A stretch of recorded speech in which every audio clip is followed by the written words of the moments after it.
राम प्रभु ऐकती कुशलम रामायण गाती स्वये श्री राम प्रभु ऐकती स्वये श्री राम प्रभु ऐकती कुशलम रामायण गाती कुशलम रामायण गाती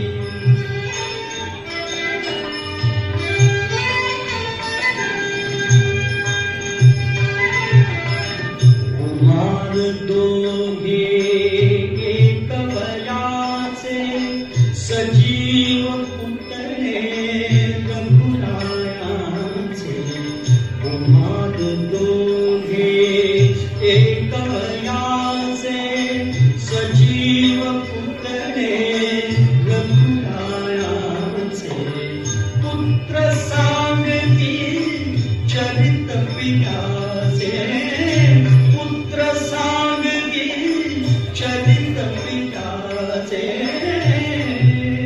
ज्योतीने तेजाची आरती ज्योतीने तेजाची आरती कुशलम रामायण गाती कुशलम रामायण गाती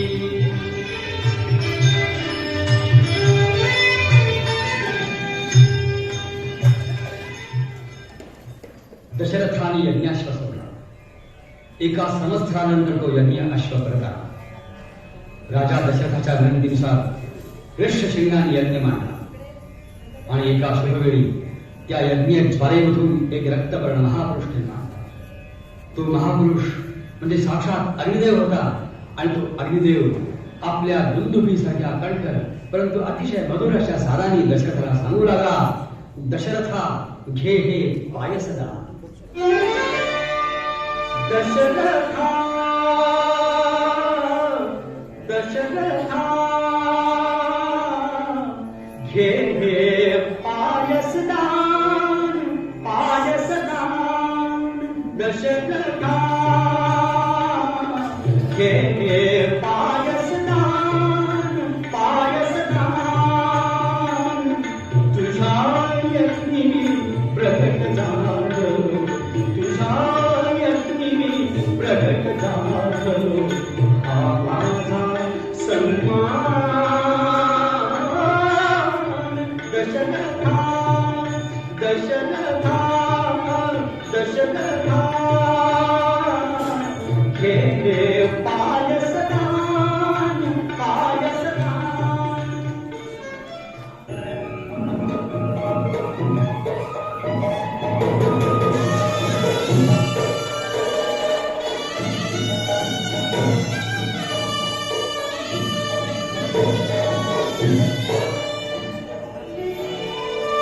चैत्र मास त्यात शुद्ध नवमी तिथी गंधयुक्त तरी वात उष्ण हे किती दोन प्रहरी कागशिरी सूर्य थांबला राम जन्मला सखी राम जन्मला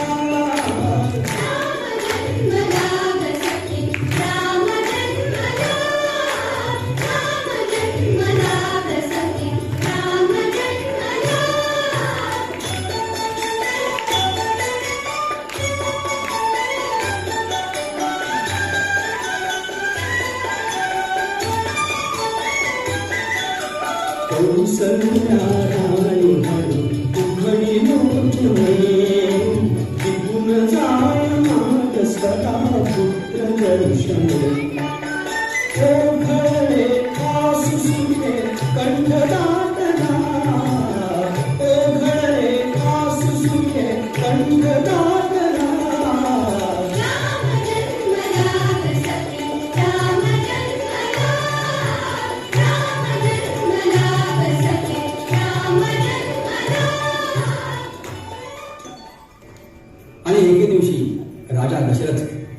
मंत्र्यांसह वर्तमान राजसभेमध्ये बसलेला असताना महर्षी विश्वामित्र त्या ठिकाणी आले. राजानं त्यांचं आनंदाने स्वागत केलं आणि नम्रपणाने विचारलं की महर्षी, आपली काही इच्छा असेल तर सांगा, मी ती अवश्य पुरी करीन. राजाच्या या भाषणानं अत्यंत हर्षित होऊन विश्वामित्र म्हणाले, ज्येष्ठ तुझा पुत्र मला देई दशरथा, यज्ञ रक्षणास योग्य तुझी सर्वथा. ज्येष्ठ तुझा पुत्र मला देई दशरथा. स्वयंवरासाठी आलेले सर्वजण आपापल्या नगरी परत गेले. राम लक्ष्मणही आपल्या नववधूंच्या सह अयोध्येला परत आले. ते जाऊन महिने लोटले तरी सुद्धा मिथिलेचे भाट आणि चारण त्या स्वयंवराचेच गीत गात होते, पुन्हा पुन्हा गात होते, अळून अळून गात होते. आकाशाशी जडले नाते, धरणी मातेचे स्वयंवर झाले सीतेचे, स्वयंवर झाले सीतेचे, स्वयंवर झाले सीतेचे, स्वयंवर झाले सीतेचे, स्वयंवर झाले सीतेचे, स्वयंवर झाले सीतेचे, स्वयंवर झाले सीतेचे.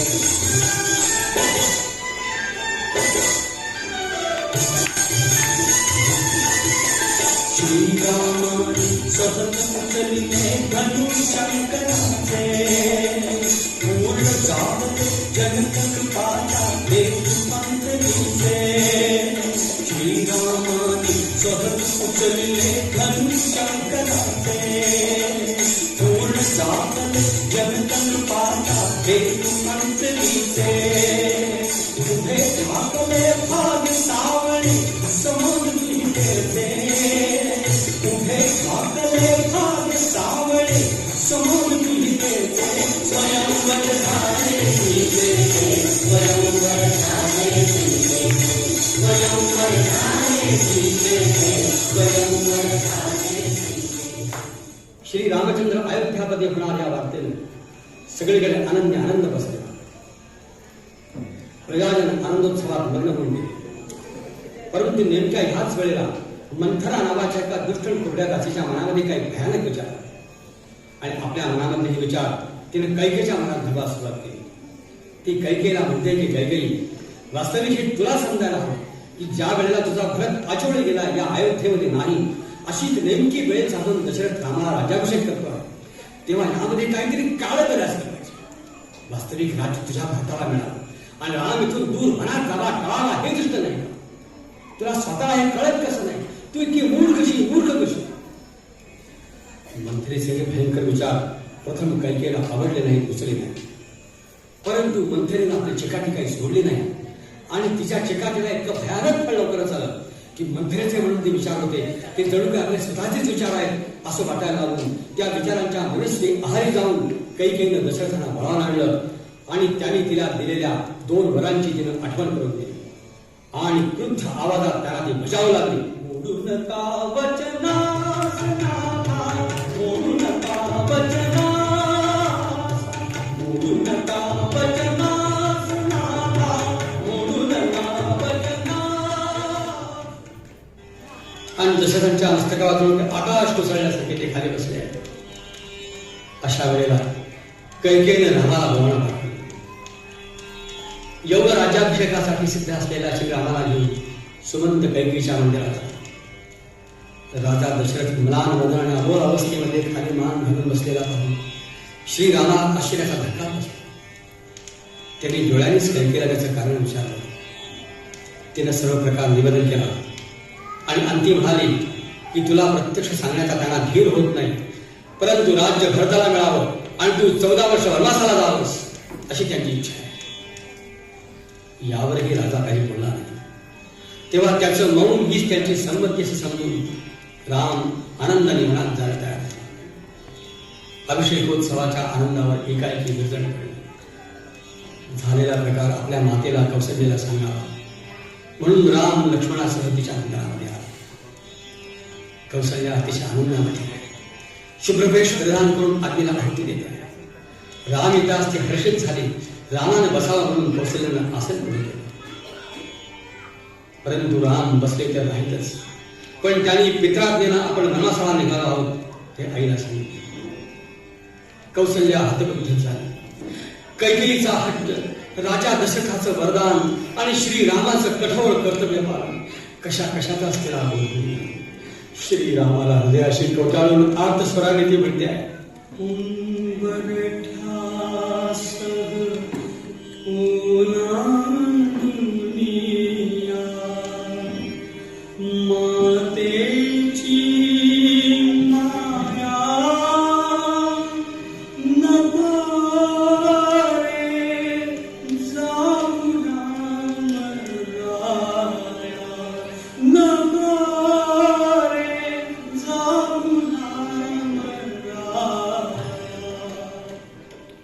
सीतेच्या मंदिरामध्ये आले.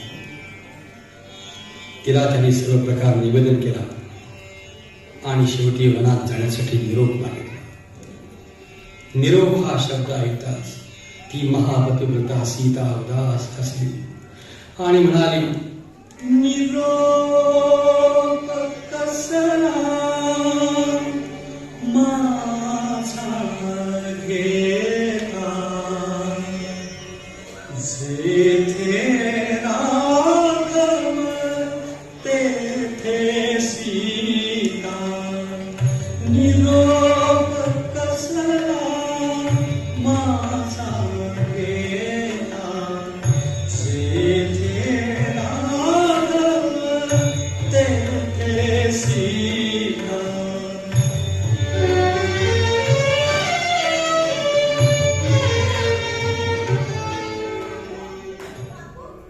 श्रीराम, लक्ष्मण आणि जानकी तिघांनी वनवासाला निघाले. तिघांनीही राजवेश टाकून मथुरा धरण केली. सर्वांचा निरोप घेऊन श्रीराम निघाले. सुमंत मंत्री त्यांच्या रथावर बसला. रथ चालू लागला आणि त्या रथाच्या पाठोपाठ सारी अयोध्या चालू लागली. आज सारी अयोध्या घराबाहेर पडली आहे. अत्यंत शोकमग्न दुःखमग्न आहे. त्यांच्या दुःखाला वाचा फुटली. मंत्री सुमंताला ते विनवू लागले, सांगू लागले,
भरताला पाहताच मोठ्या हर्षाने म्हणते की भरता, तुझी मी सारखी चातकासारखी वाट आहे. तुझा पिता निधन पावलाय, राम इथून दूर वनात गेलाय, टळलाय आणि सिंहासन तुझ्यासाठी भोगलाय. तू लवकरात लवकर तुझ्या पित्याचं औषधही पुरव आणि स्वतःला एकदा राज्याभिषेक कर. तू जमता झाला आहेस, माझा परत सिंहासनावरती बसला आहे, हे दृश्य मी केव्हा एकदा पाहिजे करा. हे मी तुझ्यासाठी घडवून आणलाय, सुद्धा घडवून आणलाय. आपल्या आईचंही अत्यंत छंदी आणि स्वार्थी असं बोलणं भरतानी ऐकलं ना, त्याचा संताप अनावर झाला आणि अनावर संतापाने भडकलेला भरत आपल्या आईला म्हणतोय, माताला तू बहिणी, माताला तू बहिणी, माताला तू बहिणी, माताला तू बहिणी, माताला तू बहिणी. अश्वपतीची नव्हे कन्या, नव्हे माझी बाळ, धर्मांनाच्या वंशी कृत्या निपते नाते सा. बदनाथाचा नदी लवडे पवित्रता टाकूनी, माताला तू बहिणी, माताला तू बहिणी, माताला तू बहिणी.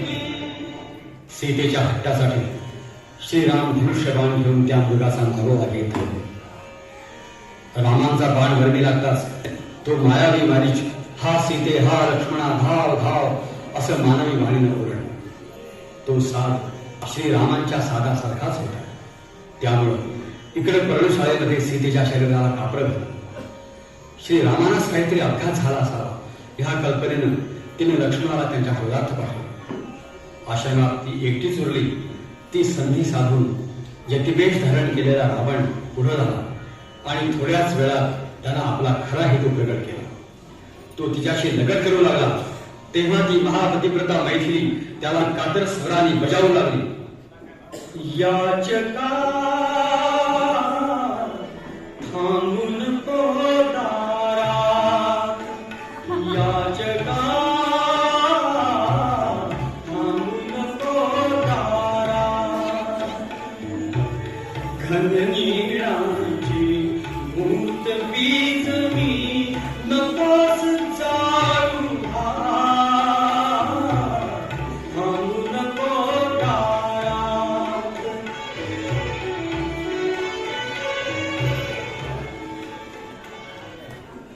पर्णशाळेमध्ये सीता नव्हती. कृष्णाजीनं आणि गर्भ अस्ताव्यस्त पडले. साऱ्या आश्रमाचीच कला नाहीशी झाली होती. श्रीराम आजूबाजूला हिंडू लागले, शोध करू लागले आणि व्याकुळतेने सीतेला हाका मारू लागले. उजाड आश्रम तुझे कान, उजाड आश्रम तुझे काननी, कोठे सीता जनक नंदिनी, उजाड आश्रम तुझे काननी. श्रीरामाने नळा आज्ञा दिली आणि नळाच्या अधिपत्याखाली असंख्य वानर सेतू बांधू लागले आणि सेतू बांधता बांधता उच्च रवाने गाऊ लागले. सेतू बांधा रे, सेतू बांधा रे, सेतू बांधा रे, सेतू बांधा रे, सेतू बांधा रे सागरी, सेतू बांधा रे सागरी, सेतू बांधा रे सागरी, तुझ्यावर राम की जय. सेतू बांधा रे, सेतू बांधा रे, सेतू बांधा रे सागरी, सेतू बांधा रे सागरी, सेतू बांधा रे सागरी, तुझ्यावर राम की जय.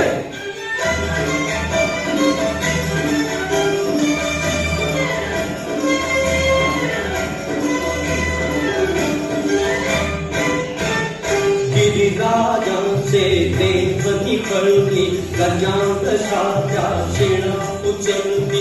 गिरिराजांचे देवती कळली, गजांत साध्या शेण उचलली. जळात जा रे जवेठ करणी, जळात जा रे जवेठ करणी. सेतू बांधले जोडून ओढा, सेतू बांधले जोडून ओढा. सवी पलंगापुरी, सेतू बांधा रे सागरी, सेतू बांधा रे सागरी, सेतू बांधा रे सागरी, तुझ्यावर राम की जय.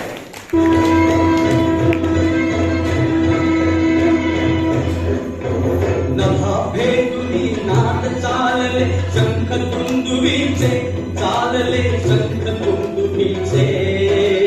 अनुपमेय हो सुरू युद्ध हे राम रावणाचे, युद्ध हे राम रावणाचे.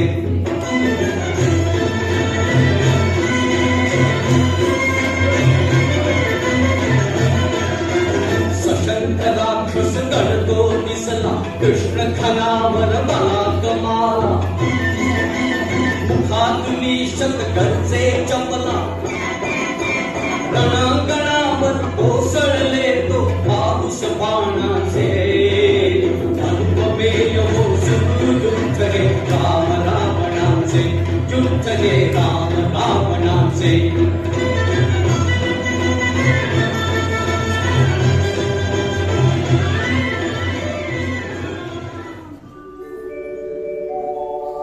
देव हो बनाया बलीला, देव हो बनाया बलीला.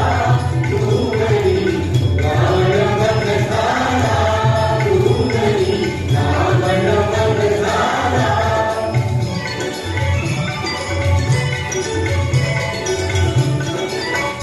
दाही दिशांची मुखे उजळली कंपर किती अवनी झाली दाही दिशांची मुखे उजळली कंपर किती अवनी झाली रवि प्रभेते स्थिरता झाली रवि प्रभेते स्थिरता झाली पातली महत्भाग्य बेरा पातली महत्भाग्य बेरा भूमळी रावण वध झाला भूमळी रावण वध झाला. राम विमानामधून बाहेर आले आणि साऱ्या अयोध्यावासियांनी सीताबल रामचंद्रची जय असा आनंद गजर केला. भरताने रामांच्या सुपूजित पादुका त्यांच्या चरणी घातल्या. आनंदाश्रूंनी भरलेल्या नेत्रांनी तो रामाला म्हणतोय, रामा तुझं म्हणून सांभाळलेलं तुझं हे राज्य तुझं हे सिंहासन आता तू परत घे. श्रीरामाने भरताला आलिंगन दिलं. सर्व मातांना ओळखेला रामसीताने प्रणाम केले. त्या भेटीचा आनंद केवळ अवर्णनीय होता. असंख्य नेत्र श्रीरामांना ओवाळू लागले. असंख्य भक्त त्यांचा जय जयकार करू लागले.